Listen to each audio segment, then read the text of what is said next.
Well, that's the longest break I think I've ever taken. What's that, like 5 days? Sorry guys, a lot of stuff going on at the moment. Right, so back into Modern Warfare 3 news. Got quite a bit for you today. Of course I missed like 5 or 6 days. First thing I'm going to look at, VG247.com has a couple more in-depth previews and screenshots. There was a pre-E3 behind closed doors event in London, and they talk a bit about the first 2 missions in there.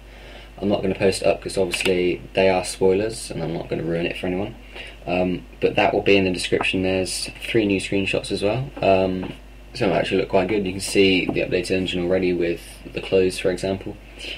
Where shall I move on to next? Right, so if you're in England, the Daily Mail causing quite a ruckus, actually.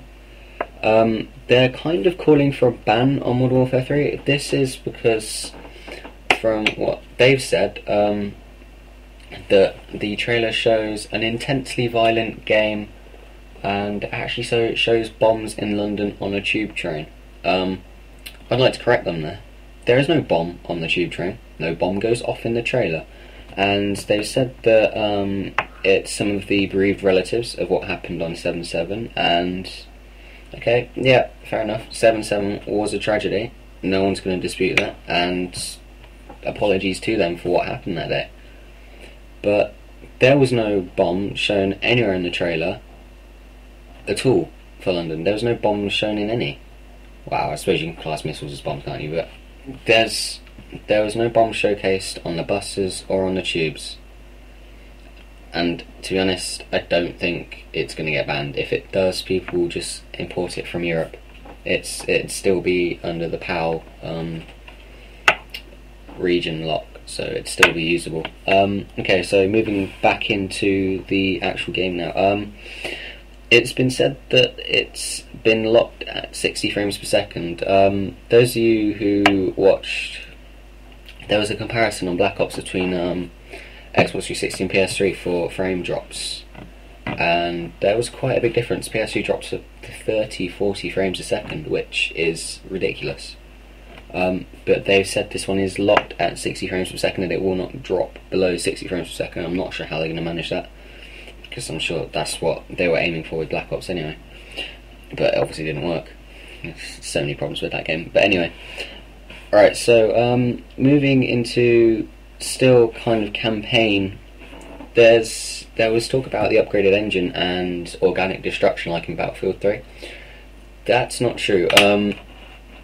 I have a source here on nowgamer.com, and that the destruction is purely scripted, just like in all the other CODs.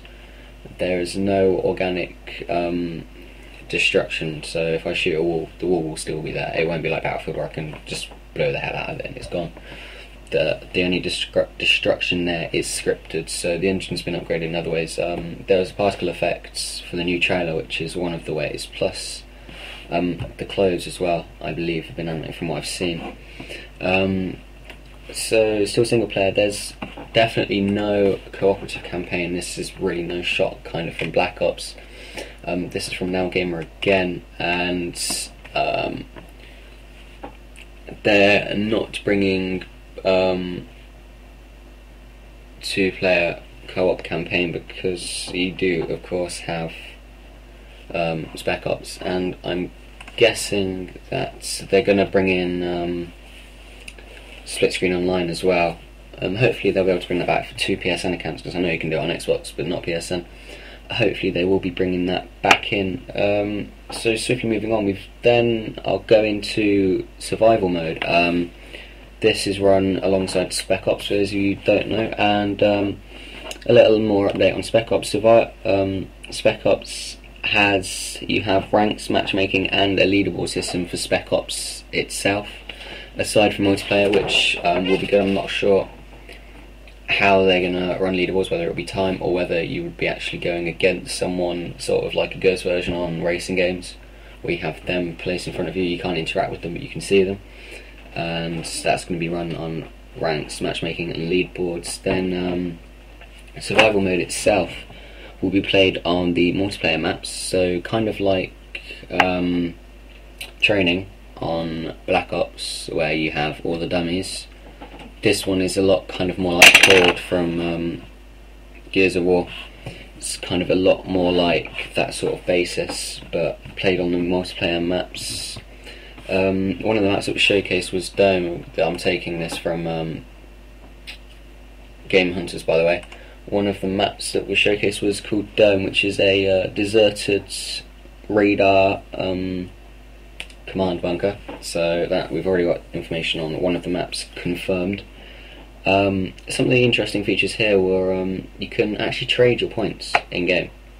So say if I've got 100 points and my mate has 4,000, I'm shocking, first of all, but he can send his points to me. So he can send however many points he wants to me. I can then use to purchase upgrades or guns or whatever. And what we saw in Nazi Zombies was that the health would be upgraded, but that was about it. This takes it a step further. You can start with your normal soldiers, and then you're going to have dogs present. Dogs are returning, yep, so that might fashion in multiplayer itself, we'll see. You'll get dogs returning, and then a couple waves later the dogs might turn into kamikaze dogs, which explode when you shoot them. This can then carry on into the soldiers. We've got juggernauts returning, and there's also been talk about you being able to change the environment. So I know on Game Hunters they were talking, they mentioned placing a sentry gun.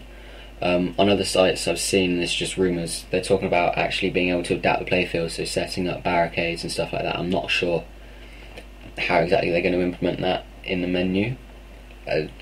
I'm not even sure if it's true, but that's why I'm not going into it in more detail. But that's kind of a little roundup of survival mode. Into multiplayer itself, I've talked about one of the maps called Dome.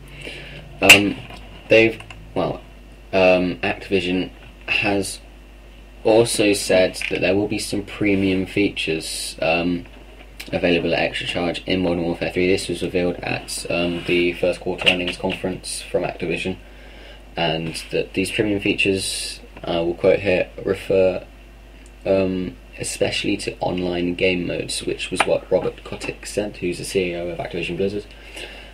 And you'll have all the standard features, but there will be premium features included, well, not included obviously, but there will be premium features present you can pay for. I'm assuming if they're going to carry on with the screen capturing that they had with Black Ops, that will be such stuff as full game uploads, full game downloads, quality changes, stuff like that.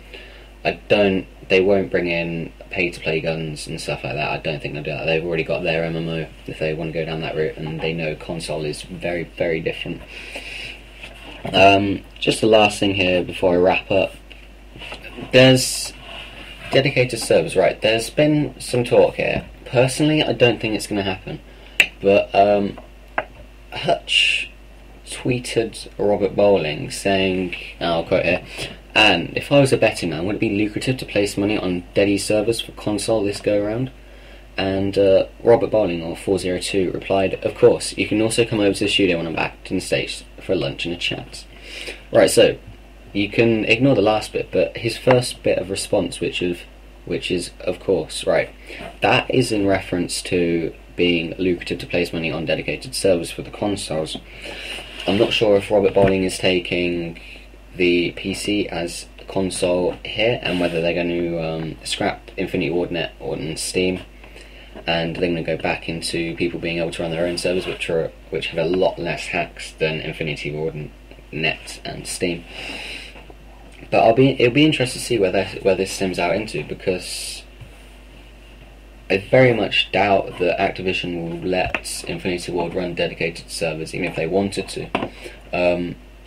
Battlefield runs these very, very effectively. I'm not sure how it will work in the COD series, because ping will still play a part, obviously, and people will still moan. So, right. Anyway, that's today's update. Sorry for the 5 days miss. I'm quickly running out of time. Sorry this has been so long. Hopefully there's quite a bit of information that's useful. If not, well, sorry. Alright, subscribe. Cheers, guys.